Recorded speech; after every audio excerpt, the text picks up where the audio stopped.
What's up everyone? Welcome back to the channel guys. Welcome to the 100 days commerce master class. और आज की शानदार accounts की class में हम लोग शुरू करने जा रहे हैं एक बेहतरीन चैप्टर जो कि होने वाला है हमारा डिसोल्यूशन। अब बच्चों, रिटायरमेंट का लोन अकाउंट और डेथ में एग्जीक्यूटर अकाउंट, वो दोनों ऑलमोस्ट सिमिलर कॉन्सेप्ट्स हैं। तो उसके क्वेश्चंस मैंने बनने के लिए अभी दिए हैं, टाइपिंग पे हैं वो। जैसे ही पूरे हो जाते हैं मेरे पास पीपीटी रेडी होती है, मोस्ट इंपॉर्टेंट निकाले हैं पिछले 5 सालों के, तो वो मैं आपको कराता हूँ। बट बिफोर दैट मैंने सोचा डिसोल्यूशन चालू कर लेते हैं, कॉन्सेप्ट समझा देता हूँ और बच्चों के एग्जाम्स भी हैं हाफ ईयरलीज, तो बहुत काम आएगा। तो चलिए जल्दी से शुरू करते हैं और समझते हैं dissolution of a partnership firm में हमें क्या क्या पढ़ना है। कॉपी पेन ले आओ, लेट्स बिगिन।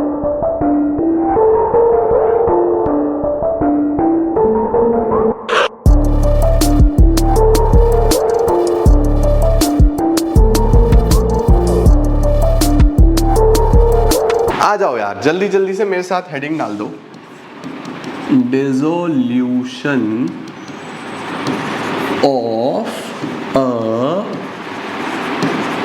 Partnership firm. जल्दी से डालो, मैं पंखा कम करो, आवाज करेगा नहीं तो माइक में बहुत ज्यादा हवा की आवाज आएगी। Dissolution of a partnership firm, ठीक है बच्चों। अब ये dissolution of a partnership firm और डिसोल्यूशन ऑफ पार्टनरशिप में क्या फर्क है? सबसे पहले तो बच्चों आपके सामने यही एक बहुत बड़ा सवाल आता है कि सर क्या डिसोल्यूशन ऑफ पार्टनरशिप फर्म और डिसोल्यूशन ऑफ पार्टनरशिप एक ही बात है? तो बच्चों the answer is no, a big no. Sir ऐसा क्यों? बाबू देखो, डिसोल्यूशन ऑफ पार्टनरशिप फर्म का मतलब होता है फर्म ही बंद हो जाना। यानी जिस बिजनेस में ए, बी और सी मिलके धंधा कर रहे थे, अब यही शट डाउन हो जाएगा, यही क्लोज हो जाएगा, कल से दुकान नहीं खुलेगी, धंधा बंद, समझे?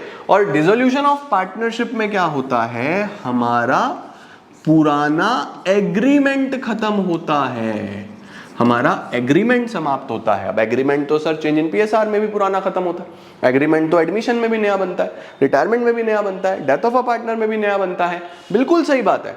तो हर केस में जब जब चेंज इन पीएसआर आया, एडमिशन आया, रिटायरमेंट आया, डेथ आया, जब जब कुछ भी इस तरीके का बदलाव हुआ, तो उसको हम डिसोल्यूशन ऑफ पार्टनरशिप भी बोल सकते थे कि करंट पार्टनरशिप डिसॉल्व, नई पार्टनरशिप बनेगी। तो सर डिसोल्यूशन का मतलब क्या? खत्म होना है।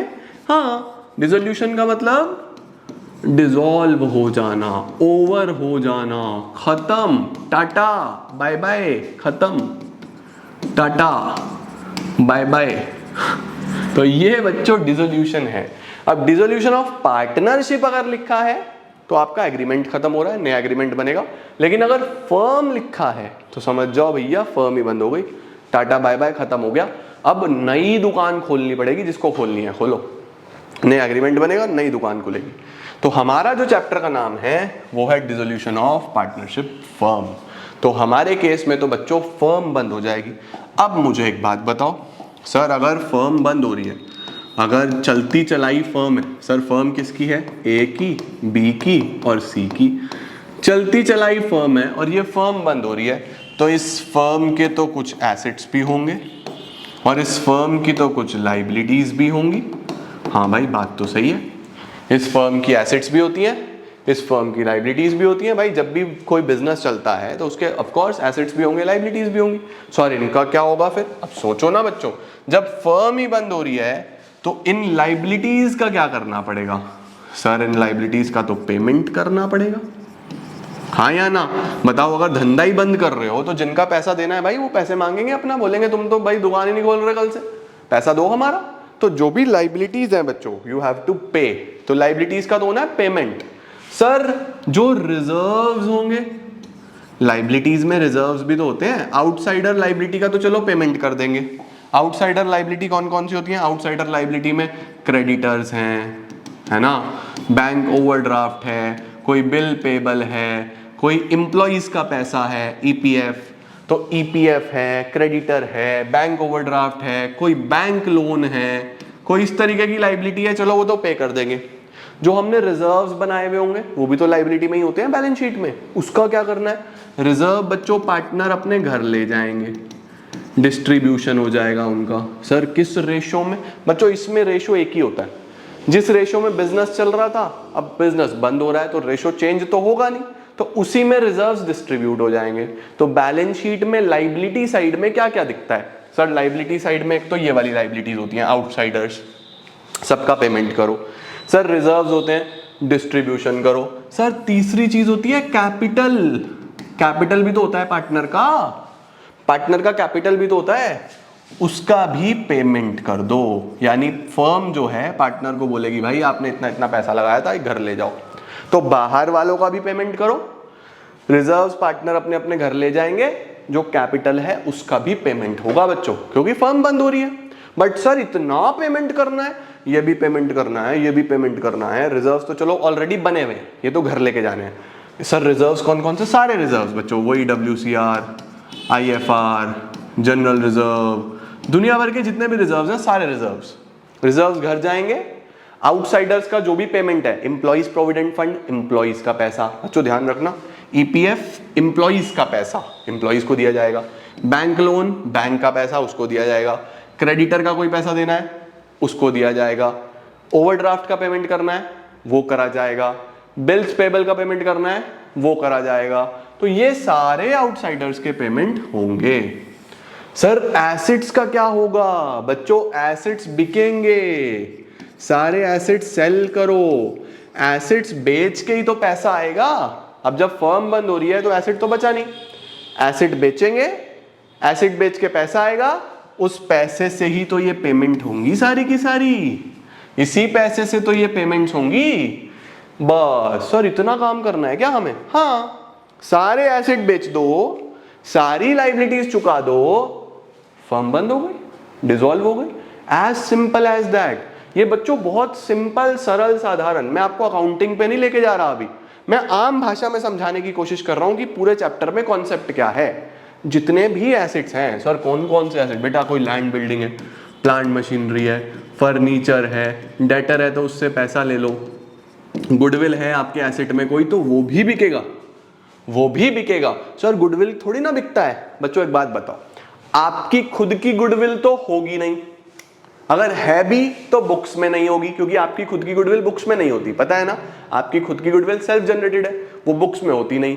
अब जब फर्म ही खत्म तो आपकी खुद की गुडविल भी खत्म। भाई गुडविल किसकी थी? फर्म की, फर्म ही बंद हो गई तो कहां की गुडविल? खत्म, राइट। जो आपने गुडविल खरीदी हुई होगी किसी की, परचेज्ड गुडविल, वो आपकी एसेट्स में होगी बैलेंस शीट में, तो जैसे खरीदी थी वैसे बेच दो, हाँ या ना। तो आपको क्या करना है बच्चों, कोई लैंड बिल्डिंग है, प्लांट मशीनरी है, फर्नीचर है, डेटर है, गुडविल है, कुछ भी एसेट है जो बिक सकता है, सारे बेच दो, सारे बेच दो। सर कैश, कैश तो ऑलरेडी कैश है, उसे कहां बेचोगे? बैंक बैलेंस, ऑलरेडी बैंक का बैलेंस है, उसे कहां बेचोगे? तो जो बिक सकता है उसको बेचो, फिर पैसा आएगा, लाइबिलिटीज का पेमेंट करो, बचा हुआ पैसा पार्टनर को कैपिटल के साथ दो, भाई अपना अपना पैसा लेके चलते बनो, काम खत्म, फर्म समाप्त। ये इस चैप्टर में करना है बच्चों, इस चैप्टर में आपको ये करना है, ठीक है ना? परफेक्ट हो गया बच्चों। अब सर ये सारा काम करने के लिए, ये एसेट्स को बेचना, लाइबिलिटीज का पेमेंट करना, कौन कौन से अकाउंट्स बनाने पड़ेंगे? आ जाओ, इस चैप्टर में अकाउंट्स टू बी प्रिपेयर्ड, कौन कौन से अकाउंट्स बनाने हैं बाबू? सबसे पहले और सबसे इंपॉर्टेंट है रियलाइजेशन अकाउंट, सबसे पहले और सबसे इंपॉर्टेंट है रियलाइजेशन अकाउंट। दूसरा partners capital account, partners capital account. Sir ये रीवैल्यूएशन है क्या? आपने रियलाइजेशन नहीं बेटा, ये रियलाइजेशन ही है। रियलाइजेशन में आपको क्या करना है? एसेट्स और लाइबिलिटीज का सेटलमेंट करना है, एसेट्स को बेचना है, लाइबिलिटीज का पेमेंट करना है, और ये रियलाइजेशन पे ही चैप्टर टिका है। ये कर लिया तो सब हो गया, ये नहीं हुआ तो गड़बड़। और मैं इतने अच्छे से तुम्हें बेसिक्स करा दूंगा, तुम्हें चिंता होगी नहीं, कहीं से सवाल आ जाए कैसा भी, CBSE के लेटेस्ट सैंपल पेपर से क्वेश्चन उठा लेना, परसों तुम्हारा सॉल्व हो जाएगा। समझ रहे हो? भाई तुम्हारा बैठा है ना तुम्हारे साथ, चिंता करने की जरूरत नहीं है, स्ट्रेस फ्री रहो, बढ़िया तरीके से पढ़ते चलो। रियलाइजेशन समझ गए, अभी कराऊंगा। पार्टनर्स कैपिटल बनेगा। तीसरा सर दिमाग में आता है बैलेंस शीट बनेगा। यस, बैलेंस शीट नहीं, बैलेंस शीट नहीं बनेगा बच्चों। सर क्यों नहीं बनेगा बैलेंस शीट? बाबू फर्म ही नहीं है, एसेट्स बेच दिए, लाइबिलिटी का पेमेंट कर दिया, तो बैलेंस शीट कहां से आएगा? है ही नहीं बैलेंस शीट, तो सर क्या बनेगा? Bank account. क्योंकि एसेट्स बेचोगे तो पैसा कहां आएगा? सर बैंक अकाउंट में आएगा। लाइबिलिटी का पेमेंट करोगे तो कहां से पैसा दोगे? सर बैंक से देंगे, बैंक अकाउंट बनाएंगे। नंबर 4, पार्टनर का लोन इफ रिक्वायर्ड। पार्टनर का लोन बच्चों तभी बनता है अगर उसकी जरूरत हो। सर जरूरत कब होगी? क्वेश्चन में आएगा तो सिखाऊंगा, चिंता मत करो। तो 4 अकाउंट आपको इस चैप्टर में सीखने हैं, realisation account, partners capital account, bank account और लोन अकाउंट। बस बेटा ये है इसकी बैकबोन। अगर आपने बैकबोन एक बार पकड़ ली ना, फिर तो कोई दिक्कत ही नहीं है। रियलाइजेशन सीखना है बस, मेन तो ये है। कैपिटल अकाउंट तुम्हें बनाना आता है, पूरे सब चैप्टर में बना के आए हो, पीएसआर में, एडमिशन में, रिटायरमेंट में, डेथ में, सब में कैपिटल अकाउंट बनता है, सेम वैसे ही, कुछ अलग नहीं। मेन है रियलाइजेशन। आओ करते हैं इसका पोस्टमार्टम। रियलाइजेशन अकाउंट, बाबा तू क्या कर रहा है यहाँ, चल भाग। रियलाइजेशन अकाउंट, अब इसमें बच्चों मैं बहुत सारे अलग अलग पेन्स यूज करूँगा, तो आपको भी उसी तरीके से ब्लू और ब्लैक का मिक्सचर बना के लिखना है सब कुछ, ठीक है बच्चों। तो रियलाइजेशन अकाउंट हमारे पास सबसे पहले एक नॉर्मल टी शेप अकाउंट है, ठीक है जी। पर्टिकुलर्स अमाउंट इसके अंदर कॉलम्स होते हैं, पर्टिकुलर्स अमाउंट, पर्टिकुलर्स अमाउंट, ठीक है बच्चों। अब सर शुरुआत कहाँ से होती है? बच्चों देखो शुरुआत होती है, सबसे पहले आपको क्या करना होता है, इस अकाउंट में सारे एसेट्स और लायबिलिटीज ट्रांसफर करने होते हैं। सर कौन से एसेट्स और लायबिलिटीज? एसेट्स वो बच्चों जो बिकेंगे। अब देखो कैश और बैंक बिकेगा नहीं तो उसका कोई काम नहीं है इसके अंदर। रिजर्व पार्टनर्स को सीधा डिस्ट्रीब्यूट हो जाएंगे तो उसका कोई काम नहीं है। तो वो लायबिलिटीज जिनका पेमेंट होना है, वो एसेट्स जो बिकेंगे, वो सारे एसेट्स यहाँ पे ट्रांसफर होंगे। सर कौन सी साइड में एसेट, कौन सी साइड में लायबिलिटी? बच्चों अपने कॉन्सेप्ट्स पे रहो। एसेट्स का नेचर होता है डेबिट, क्लास 11 से सिखाता आ रहा हूं तुम्हें। एसेट्स का नेचर डेबिट है, लायबिलिटी का नेचर क्रेडिट है, तो सारे एसेट्स डेबिट में उतार दो। टू बैलेंस ब्रॉट डाउन, ये बैलेंस किसका है? सभी एसेट्स का। सर कौन कौन से एसेट्स? सारे, land building, plant machinery, debtor, stock, सबसे इंपॉर्टेंट गुडविल भी यहीं आएगा, इसका ध्यान रखना। गुडविल भी बच्चों यहीं पे आएगा, इसका ध्यान रखना प्लीज। तो सारे डेटर यहां उतार दो जो बिकेंगे, कैश और बैंक वगैरह नहीं, वो एसेट्स जो बिकेंगे, ठीक है। सारी लायबिलिटीज इधर उतारो क्योंकि लायबिलिटीज का नेचर क्रेडिट होता है। बाय बैलेंस ब्रॉट डाउन, आइला सर दो बैलेंस, डेबिट में भी बैलेंस, क्रेडिट में भी बैलेंस? हाँ बेटा हो सकता है, ठीक है। अब एडवांस अकाउंटिंग में आ जाओ, तुम बड़े हो गए हो, मैच्योर हो गए हो, है ना। सारी लायबिलिटीज, सारी लायबिलिटीज सर कौन कौन सी? Creditor, employees provident fund, bank का loan, bank loan, bank overdraft etcetera. इसके अंदर एक स्पेसिफिक है प्रोविजन, अगर कोई प्रोविजन फॉर डाउटफुल डेट्स है तो वो भी यहीं कंसिडर करना है, ठीक है। तो सारे एसेट्स इधर, सारी लायबिलिटीज इधर। सबसे पहला काम तो ये है बच्चों, this is the first step. जो लायबिलिटी का पेमेंट होना है, देखो सर यहाँ पे कोई भी रिजर्व नहीं उतारा। क्यों नहीं उतारा? क्योंकि रिजर्व तो पार्टनर घर ले जाएंगे, सीधा कैपिटल अकाउंट में डिस्ट्रीब्यूट कर दो। कैपिटल का बैलेंस यहाँ पे नहीं आया, कैपिटल अकाउंट में जाएगा। वो लायबिलिटीज जिनका पेमेंट होना है ना, वो सब यहाँ आएंगी। वो एसेट्स जो बिक सकते हैं वो सब यहाँ आएंगे। अब आपको क्या करना है बच्चों, वो है दूसरा स्टेप। ये तो है स्टेप 1, ये तो है स्टेप 1 जो आपको करना है, सारे एसेट्स और लायबिलिटीज को उतारो। दूसरा काम क्या होता है बच्चों? दूसरा काम होता है इन लायबिलिटीज का पेमेंट करना, इन एसेट्स को बेचना। अब देखो बच्चों, एसेट्स बिकेगा, अगर एसेट्स अगर बिकेगा तो credit all income and gains, credit में होती है ना इनकम्स एंड गेन्स, पैसा आएगा तो इनकम गेन क्रेडिट में आना चाहिए। तो ये एसेट सारे बच्चों इधर बिकेंगे, तो यहां पे लिखूंगा बाय बैंक, जो पैसा आया ये है एसेट सोल्ड, यानी कि बच्चों बैलेंस इधर उतरता है, बिकता इधर है एसेट, ठीक है।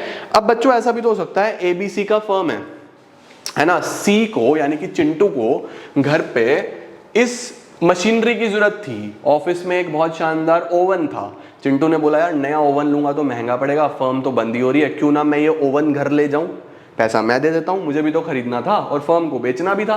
तो कई बार ऐसा होता है बच्चों, कोई पार्टनर कोई एसेट ले जाता है क्योंकि उसको उसकी जरूरत होती है, फर्नीचर ले गया, कोई मशीनरी ले गया।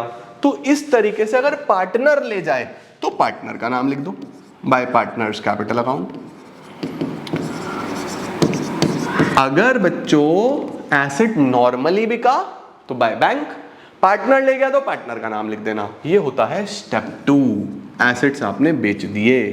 क्या सर लाइबिलिटीज का पेमेंट कर दूं? हाँ सर, डेबिट में पेमेंट होगा लाइबिलिटीज का, to bank, liabilities paid, liabilities का पेमेंट होगा बच्चों इधर से।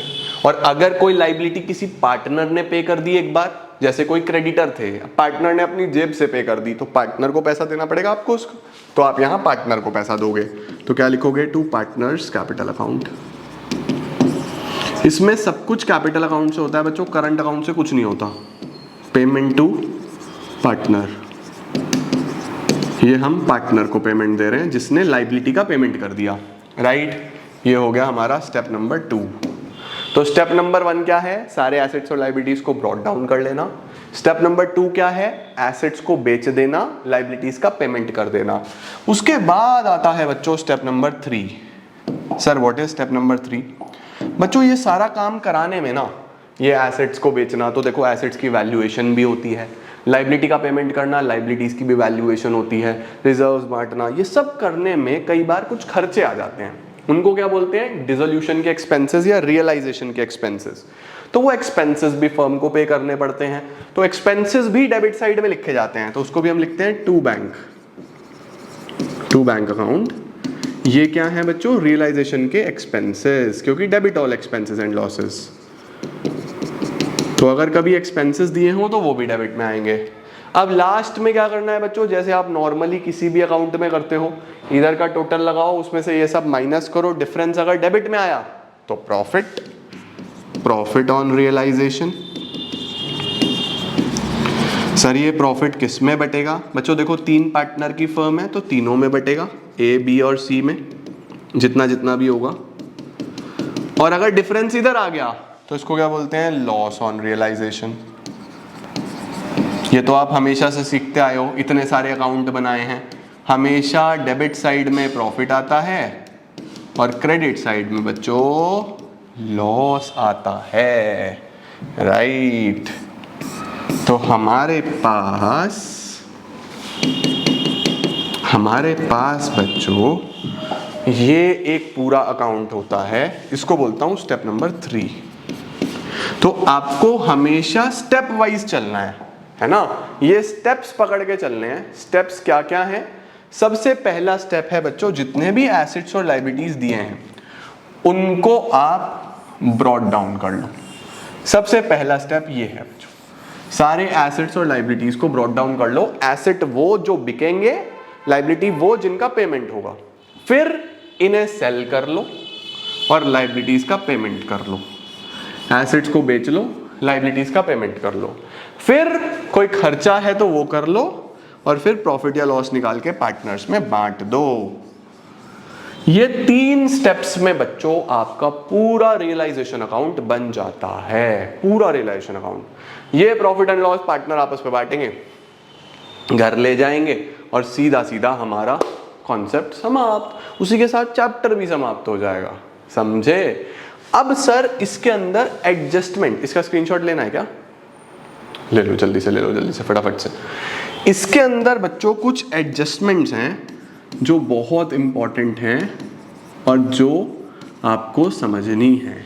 एडजस्टमेंट्स कौन कौन सी हैं? सबसे पहली एडजस्टमेंट है बाबू रियलाइजेशन एक्सपेंसेस, ये मैं तुमको अगली क्लास में कराऊंगा। दूसरी एडजस्टमेंट है बच्चों WCR और IFR, ये भी आपको बहुत ध्यान से सीखनी है। और तीसरी एडजस्टमेंट है बेटा पार्टनर्स लोन, बाकी बहुत बेसिक है।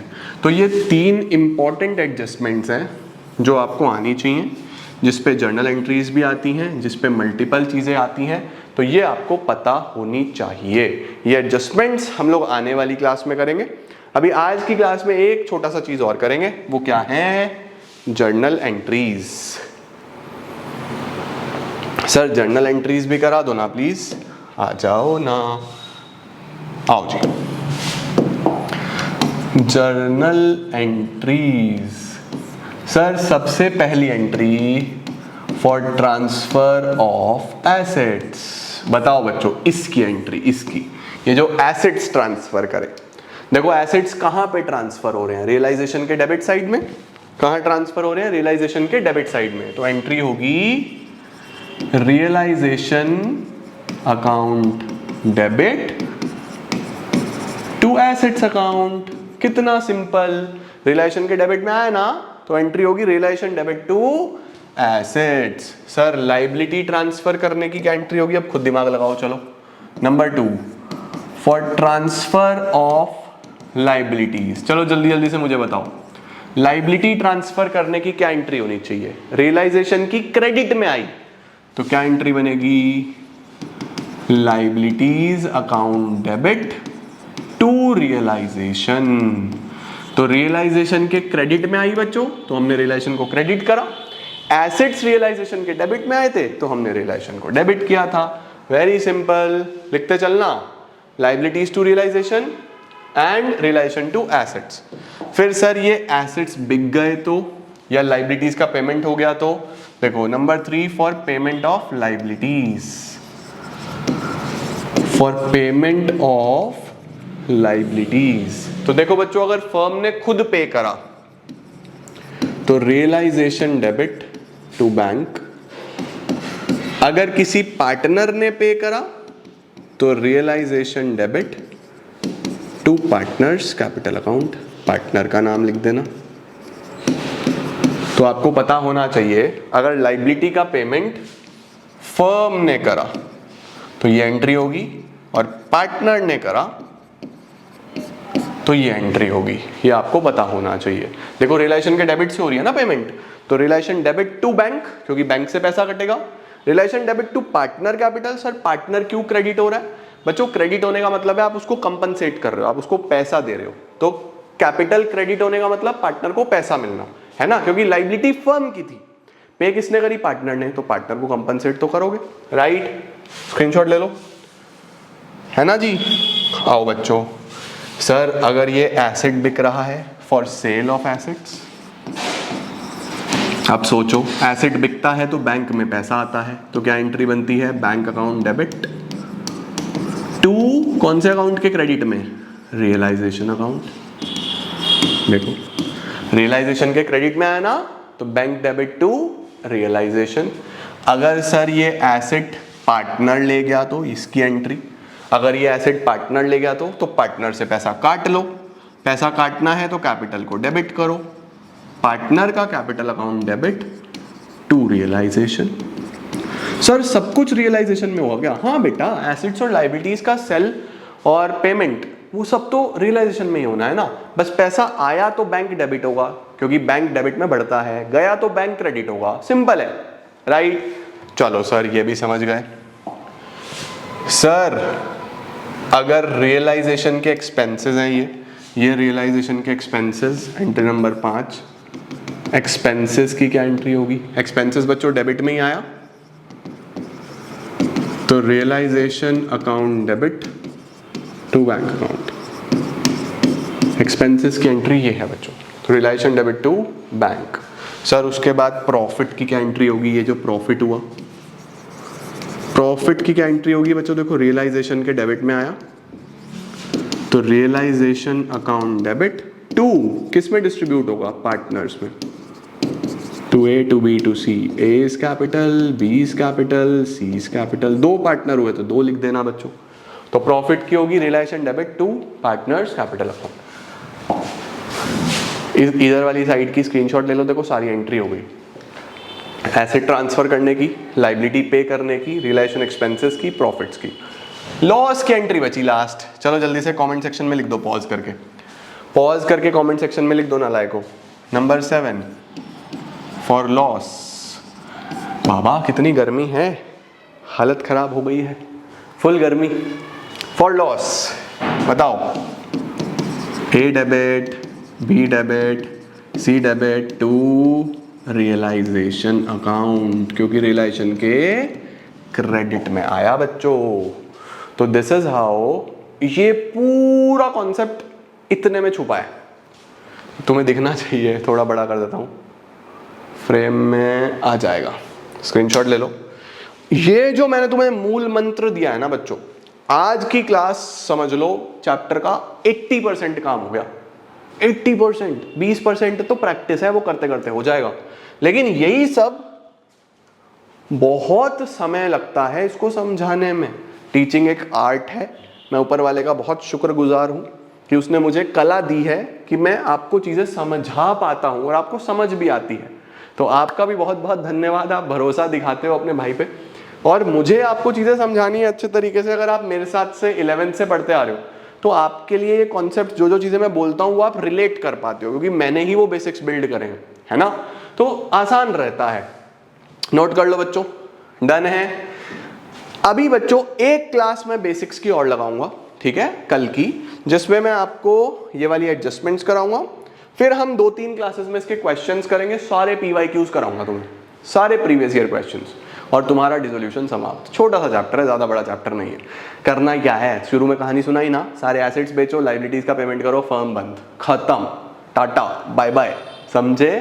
Thank you so much everyone for joining in. मैं आपको मिलता हूं कल इसी समय पे 8 बजे। बहुत सारी नई चीजें करेंगे, समझेंगे और चैप्टर को आगे बढ़ाएंगे। Keep growing, keep glowing and keep smiling.